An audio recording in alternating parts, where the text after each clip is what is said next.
Assalamualaikum warahmatullahi wabarakatuh.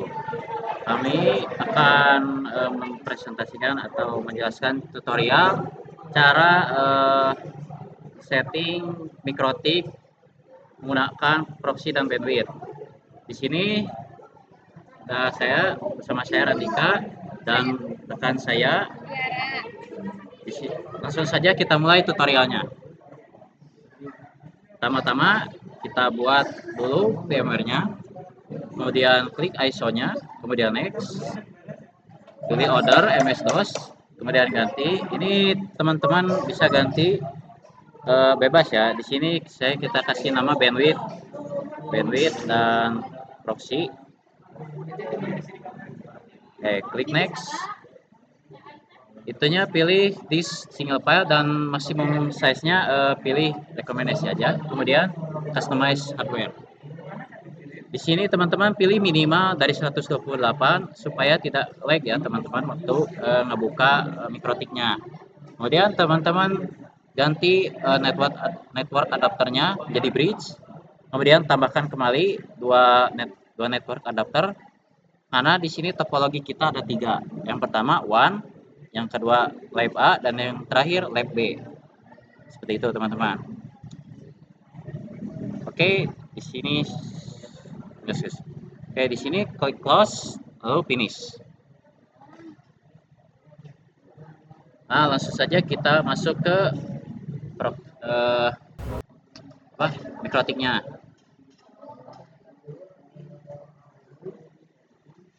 Oke, tunggu sampai loadingnya selesai. Nah, di sini teman-teman klik A untuk all, I untuk install, dan di sini klik no dan yes.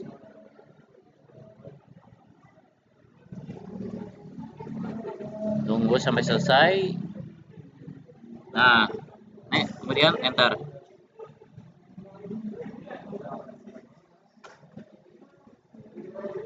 Oke, tunggu sampai masuk ke halaman login ya, teman-teman.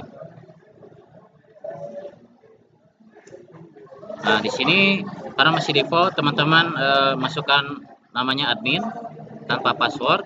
Kemudian klik no dan enter. Oke, teman-teman bisa masih nama di sini untuk routernya ya. Klik sistem, ketik sistem ID set name, bisa bandwidth proxy. Oke, enter. Kemudian teman-teman jangan lupa beri password ya, supaya tidak dihack. Oke, untuk passwordnya skip. Nah, passwordnya kita beri password bebas, asalkan teman-teman ingat. Oke, sudah selesai di sini. Langsung saja teman-teman buka Winbox-nya. Nah, di sini cari nama router kita ya. Nah, kita masukkan passwordnya. Oke, lalu connect. Nah, jangan lupa klik OK. Nah, di sini teman-teman masuk ke interface. Kemudian namain ethernya, setiap ether. Tujuannya apa? Supaya teman-teman ingat ya, ini portnya kemana aja. Nah, untuk ether 2 beri nama lab A misalnya. Oke. Kemudian terakhir lab B.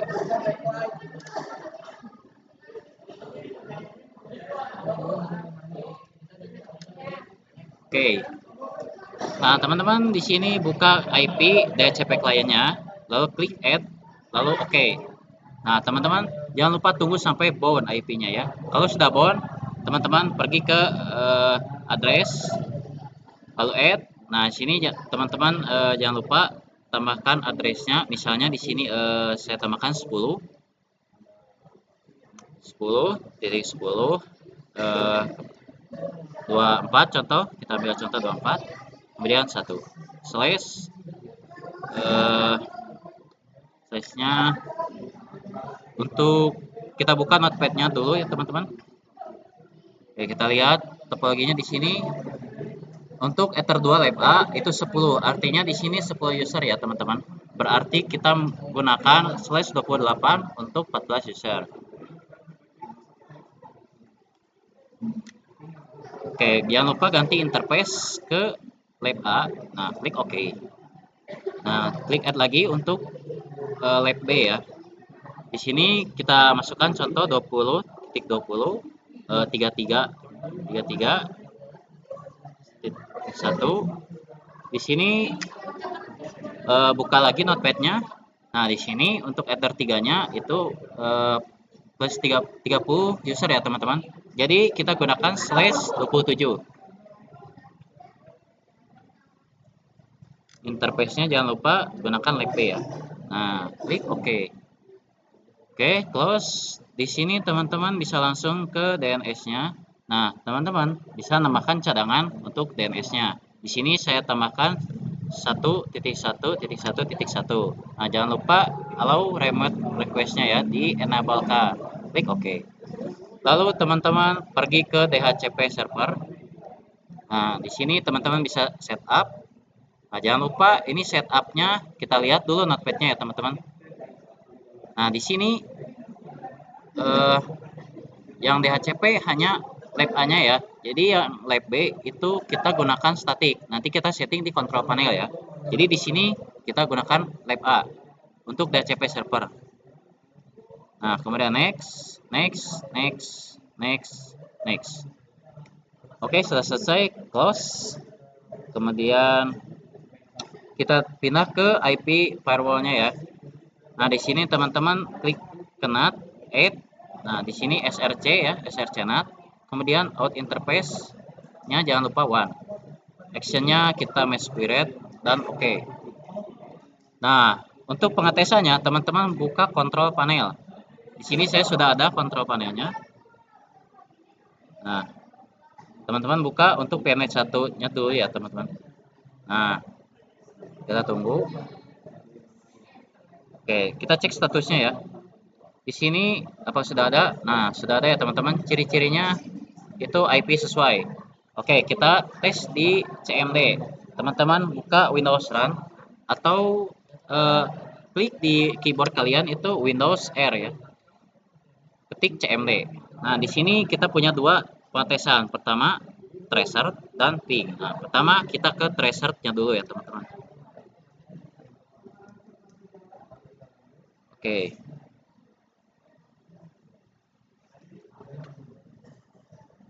Nah, kenapa gagal seperti ini?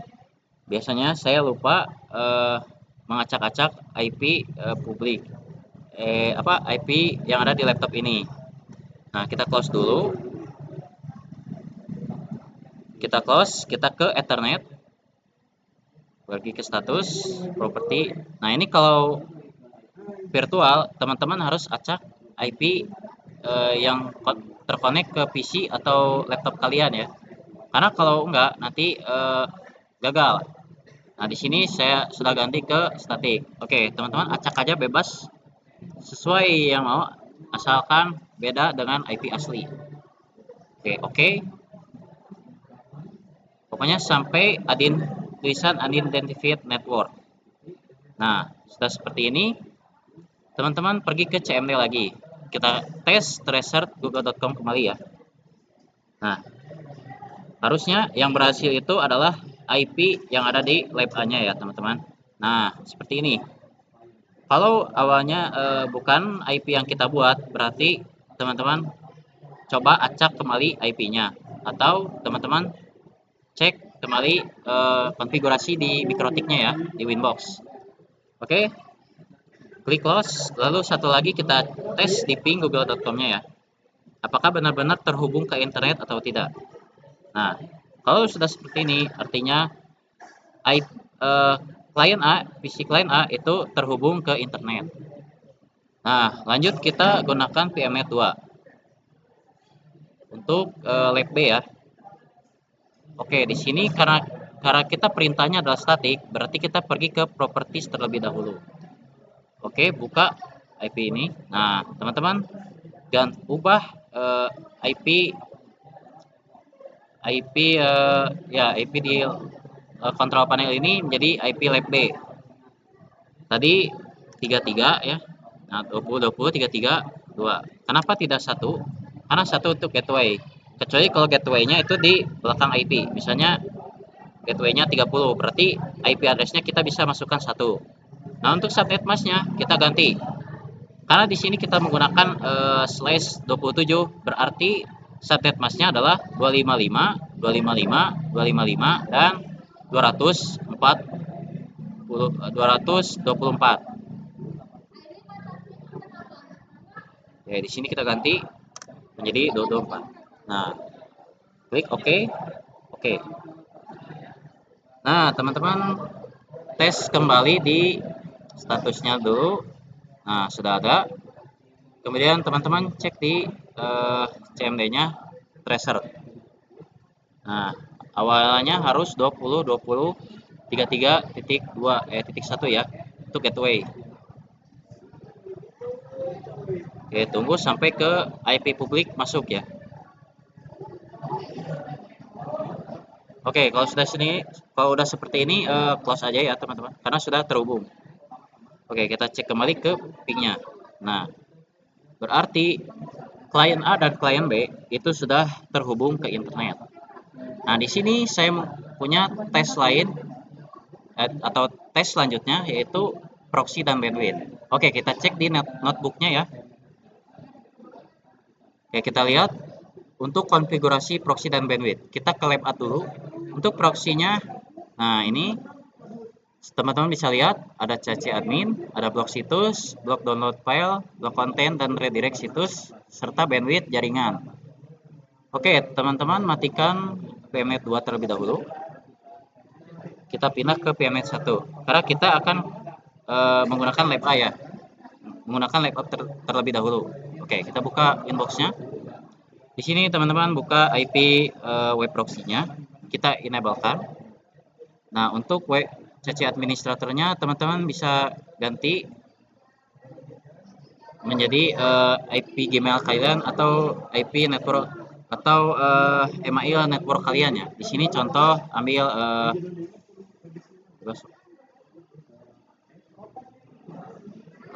ya ini ya, Tiara add, karena di sini saya TKJ, jadi TKJ dan .network. Klik OK. Kita oke. Klik OK.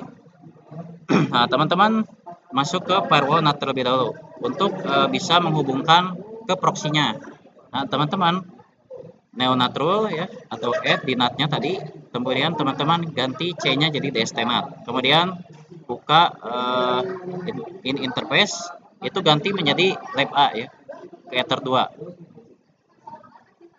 Nah, di sini kita masukkan RC address-nya, itu address IP network dari lab A.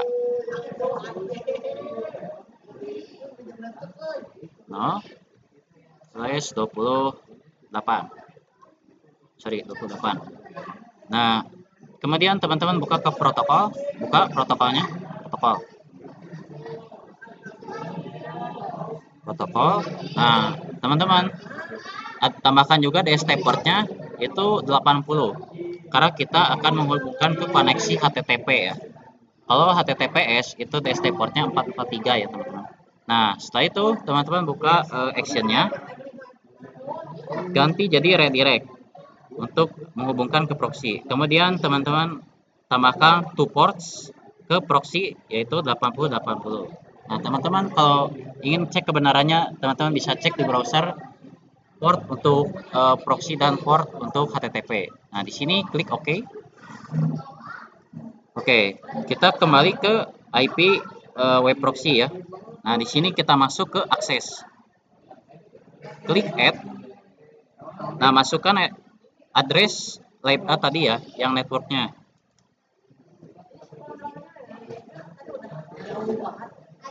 Slash 28. Nah, di sini kita cek kembali notebooknya ya. Nah, pertama di sini adalah blok situs HTTP. Nah, di sini saya punya sebuah link. Buka linknya di notebook. Nah, kita ambil contoh, kita tambahkan HTTP forever ya. Oke, kita salin aja. Klik Ctrl C atau klik kanan di mouse. Nah, kita masukkan ke DST host, kemudian kita paste. Itu ada spasi di sininya, kita hilangkan dulu ya. Kalau pokoknya ada spasi ataupun apa keyword yang menghalangi link tersebut, maka gagal ya. Harus seperti ini. Jangan ada spasi di awal atau apapun. Bahkan caps lock pun jangan. Oke, di sini actionnya deny ya. Klik OK. Nah, teman-teman cek ke browser. Nah, di sini saya punya Chrome-nya. Kita cari http forever. Perbesar. Nah, klik http forever-nya. Pokoknya harus sampai ke forbidden ya. Karena kalau masih tembus ke websitenya berarti gagal ya. Berarti harus diperiksa kembali konfigurasinya. Oke, di sini kita tunggu sampai loadnya selesai ya. Di sini agak delay. Oke, kita ulang. Apakah bisa?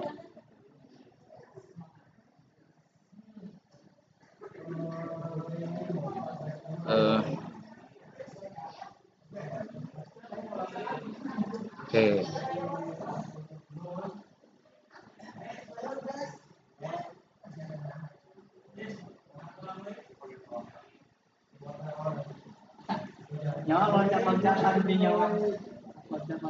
Oke, karena ini masih loading, kita tes kembali di speed test ya, apakah jaringannya lemot atau tidak.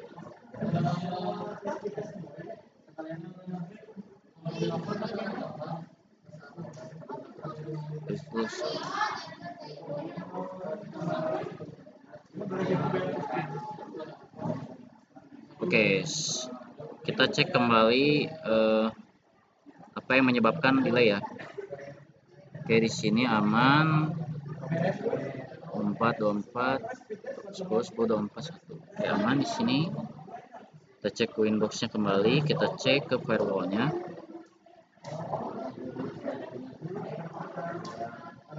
Pokoknya harus sesuai ya teman-teman. Ininya web A. Oke. Ininya jangan lupa nyalakan kalau misalnya gagal ya teman-teman. Oke. Untuk ini aman. Kita cek kembali di address. Oke, aman ya. Nah, di sini masih loading ya teman-teman. Coba kita masuk ke website.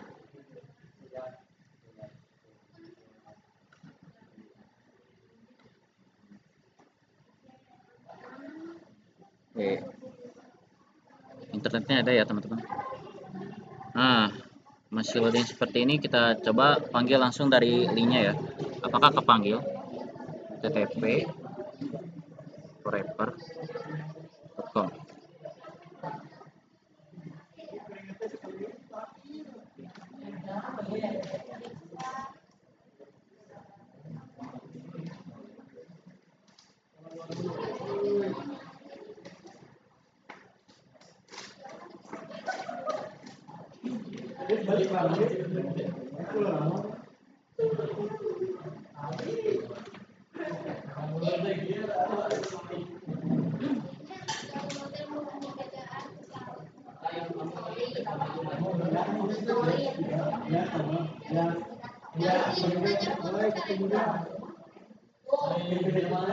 Oke, masih loading ya teman-teman. Oke, kita coba ini delete dulu datanya.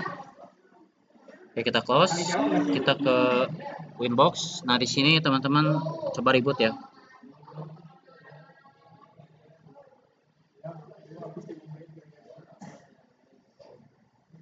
Nah, kita tunggu.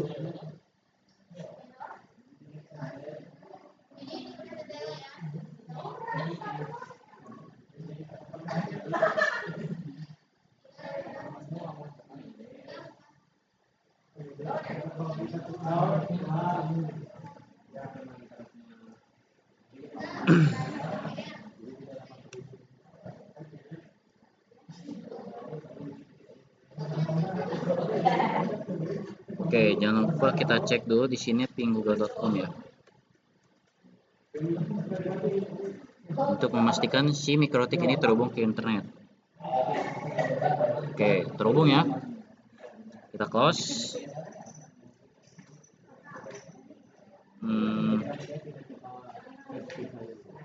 Kita cek kembali. Pokoknya ini harus sering-sering dicek ya. Kalau misalnya gagal.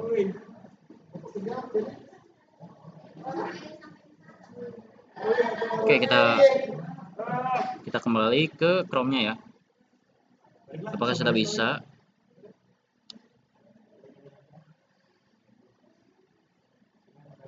Nah, kita klik unsave. Nah, sudah seperti ini ya teman-teman.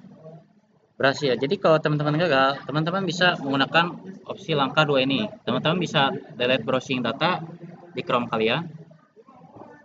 Misalnya kalau teman-teman digunakan 15 menit terakhir pakai yang ini, tapi kalau mau langsung mau habis pakai yang all time aja ya, biar langsung habis semua datanya gitu.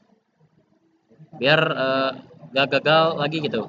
Nah, cara yang kedua juga bisa gunakan sistem reboot. Nah, ini untuk reboot si konfigurasi mikrotiknya, karena terkadang konfigurasinya tuh macet ya teman-teman, jadi kadang gagal gitu. Nah, di sini karena sudah berhasil, untuk yang langkah pertama kita cek lagi notebooknya. Nah, kita kembali ke langkah. Nah, setelah ke blok situs, kita masuk ke download file MP3 ya. Kita ngeblok sebuah file. Oke, kita kembali ke Winbox-nya. Nah, ini teman-teman copy aja biar tidak lama ya. Nah, yang ini teman-teman matikan aja. Kita pindah ke pad, karena kita akan memblokir sebuah file. Nanti kita searching di websitenya ya. Nah, di sini teman-teman bintang titik mp3. Jangan sampai salah ya. Nanti kalau salah gagal. Ya, klik OK. Oke, kita lihat di sini link HTTP-nya kita gunakan kita gunakan yang nomor 6 ya. Oke, kita copy semuanya di nomor 6. Oke, kita kembali ke website. Nah, di sini kita tab baru. Kita paste. Hapus tuh ya 7. Hapus ya 7. Itu hapus ya 7. Nah. Oke, kita enter. Nah, berhasil ya teman-teman. Untuk file MP3 keblokir ya. Karena diblokir oleh Winbox kita ya, atau mikrotik kita. Nah, lanjut ke selanjutnya itu kita cek notebook. Kita cek langkahnya. Nah, yang ketiga kita blok konten di situs. Nah, maksudnya kita ngeblokir sebuah kata yang ada di situs tersebut. Nah, kita ke Winbox, kita copy. Oke, untuk padnya kita ganti jadi bintang. Kita di sini misalnya kita di sini wiki ya. Kita pakai kata wiki. Nah, untuk formatnya jangan lupa masih di pad, dan teman-teman hapus titik di awalnya. Teman-teman tambahkan bintang di awal dan akhir. Oke, kita klik OK. Masuk ke link ini. Nah, kita gunakan website nomor 7 ya. Jadi kita copy. Kemudian masuk ke Chrome atau browser. Kita paste. Nah, ini teman-teman masuk ke advance. Klik yang paling bawah. Nah, ini teman-teman masuk ke event. Nah, kalau masih gagal seperti ini, kita masuk lagi ke bagian inbox-nya ya. Nah, kita cek lagi. Karena ini masih gagal. Kita pakai wiki. Nah, kita klik OK. Klik OK. Nah, kita OK. Nah, karena ini masih gagal ya teman-teman. Ini masih gagal. Teman-teman jangan lupa reboot ya, reboot kembali. Karena bentrok biasanya. kita ke sistem, reboot.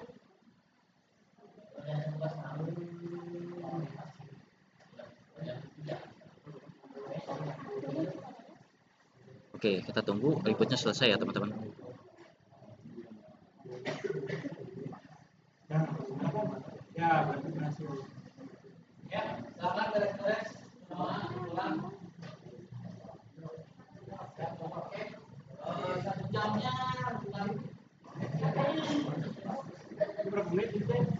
Oke, ini masih ribut ya.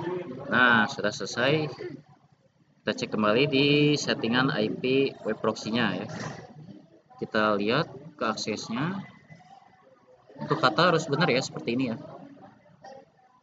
Oke, kita cek kembali di sini. Kita masukin ke Center ID. Kita masukkan lagi ya. Coba kita masuk lagi ke iPad. Oke, masih gagal ya. Berarti teman-teman hapus ininya ya. Oh, satu cara gagal kita gunakan dua cara. Oke. Nah, ini teman-teman reboot kembali. Biasanya masih nyangkut nih apa codingannya. Oke, kita reboot kembali ya.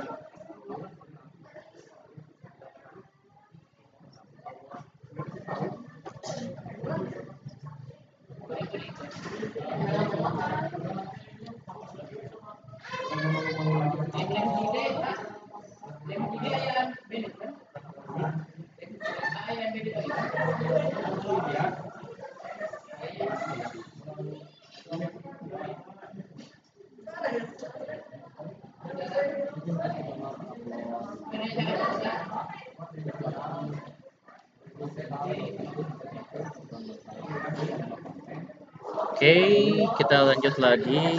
Kita tes kembali ya. Masuk kembali ke web tadi ya.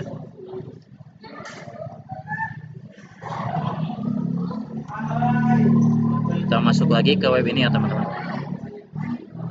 Apakah bisa? Nah, kita masuk lagi ke event ini. Nah, sudah berhasil ya. Mungkin karena gagal tadi itu karena nyangkut ya teman-teman si konfigurasinya. Jadinya antara nyangkut di chat browsingnya atau nyangkut di Winbox-nya. Nah, jadi teman-teman gunakan dua cara itu ya. Oke, lanjut kita ke langkah terakhir, yaitu ngeredirect situs ke situs web ini misalnya ya, situs web Korea. Oke, kita masuk lagi ke akses, kita copy. Nah, yang ini path-nya teman-teman tutup ya. Nah, di sini kita nyalakan kembali DST host-nya. Oke, kita ambil salah satu contoh web yang ada di notebook ya. Notebook. Nah, kita ambil contoh yang web 8. Yang ini ya. Nah, kita paste, kita salin di sini. Nah, jangan lupa kalau ada spasinya kita hapus. Kemudian kita redirect ke situs misalnya SMK nih. Nah, kita masuk ke situs ini. Nah,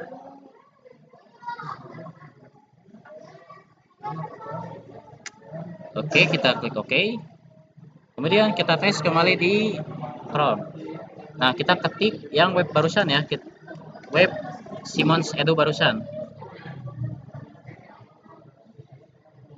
Nah, biar cepat, kita copy lagi. Kemudian salin. Nah, kalau berhasil, si web tadi pindah ke web ini. Nah, untuk bagian proxy selesai ya teman-teman. Kita lanjut ke tahap berikutnya. Kita masuk ke bagian bandwidth. Nah, di sini kita masuk ke bagian queue, masuk ke simple queue, add namanya tidak usah diganti. Nah, kita masuk ke web A. Nah, limitnya kita 2 MB ya, sama downloadnya. Nah, oke. Nah, teman-teman, untuk membagi layar, kita bagi layar. Untuk mengecek si bar ininya merah apa enggak ya, bar indikatornya. Nah, kita cek di Chrome-nya ya. Nah, kita tab baru. Nah, kita gunakan speed test untuk membuktikan bahwa si limitasi harus 2 MB, 2 MB ke bawah. Nah, teman-teman bisa lihat di sebelah kanan itu bar indikator lab A itu merah ya, berarti si bandwidthnya berhasil ya teman-teman. Nah, ciri-cirinya berhasil pokoknya si bandwidth tadi harus di bawah 2 MB. Kalau di atas 2 MB berarti masih gagal ya teman-teman, harus dicek kembali. Nah, setelah selesai untuk lab A selesai. Nah, kita lanjut ke tahap berikutnya. Kita masuk ke kontrol panel. Gunakan PMNet 2. Nah, klik disable. Kita cek perintahnya di notebook ya teman-teman. Nah, untuk lab B kita melimitasi klien IP yang kita konfigurasi barusan di kontrol panel ya. Dengan maksimal 1 MB. Oke. Kita ke inbox. Nah, di sini teman-teman masukkan IP yang sesuai di kontrol panel tadi ya. Wah. Atau pakai size. Nah, limitnya kita 1 MB ya. Oke. Kita klik OK. Nah, kita belah lagi ya. Oke, kita tes kembali di Chrome-nya. Kita tes. Nah, harus di bawah 1 MB ya. Kalau tadi di lab A itu 2 MB, maksimal 2 MB, berarti di lab 2 kita harus 1 MB ke bawah.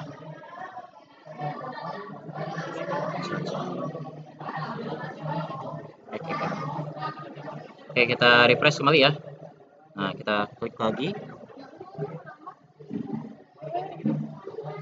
Tunggu. Oke, kita cek lagi di bagian kontrol panelnya.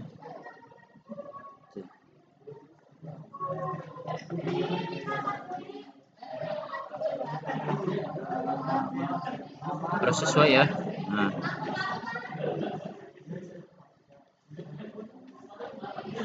Oke, ini karena gak ada, kita coba refresh.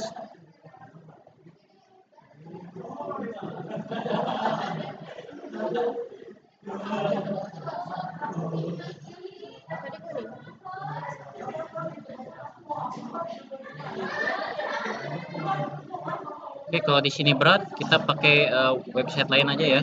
Kita pakai CBN. Nah, jadi teman-teman punya alternatif lain ya untuk mengetes jaringan.